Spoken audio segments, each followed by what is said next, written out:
قد تكون الطريق المؤدية إلى مباراة الطوغو مفتوحة أمام خليلوزيتش ولاعبيه بفعل القيادة والقراءة الجيدة وإعداد الخطة المناسبة والروح العالية من أجل بعث حظوظ المنتخب الوطني في المجموعة الرابعة. الأهم هو تحقيق الفوز ولا نملك الاختيار، سنفوز نقطة إلى السطر. والجميع هنا وهناك ينتظر أن تكون ردة فعل العناصر الوطنية فعالة في الهجوم عندما تواجه الطوغو الذي يجد نفسه مدفوعا لاستدراك ما فاته في لقاء صعب ومعقد أمام الجزائر. في رصيدنا 0 نقطة لكل منتخب، وأعتقد أنه لمواصلة المنافسة ستكون المباراة شيقة ومفتوحة. أمام حتمية الفوز بين الخاسرين لإحياء الآمال والطموحات، لن تكون المباراة سهلة إلا بحضور العزيمة خاصة من الجانب الجزائري ليكتب نهاية اللقاء بعنوان الانتصار وليس العودة إلى الديار. ومن جنوب إفريقيا يلتحق بنا على المباشر الزميل بلال بناري.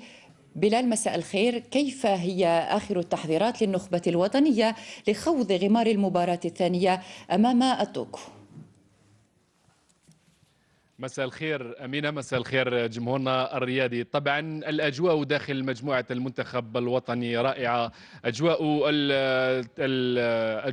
رائعة كما قلت. المنتخب الوطني يدخل هذه المباراة ونسي التعثر الأول أمام المنتخب التونسي، لذلك أجرت العناصر الوطنية اليوم على ملعب مخوصي حصة تدريبية لكن بعيدة عن عدسات الكاميرا وبحضور كامل العناصر الوطنية التي غابت أمس، في صورة سفيان فيغولي الذي انفرد أمس بالتدريبات. عاد إذن أجواء رائعة في مباراة صعبة تنتظر المنتخب الوطني كما قلت أمام المنتخب الطوغولي بمباراة عنوانها الاستدراك. لماذا؟ لأن المنتخب الطوغولي هو الآخر تعثر في خرجته الأولى، لذلك هذه المباراة لا تقبل نقاطها القسمة على 2. المنتخب الوطني عازم كل العزم على تخطي عقبة الطوغو من أجل مواصلة المشوار التصفيات والبحث عن أمل التأهل إلى الدور المقبل من نهائيات كأس إفريقيا، خاصة والمنتخب الوطني الأنصار جددوا الثقة به، يعني الأنصار هنا أو هناك بالجزائر، وأكدوا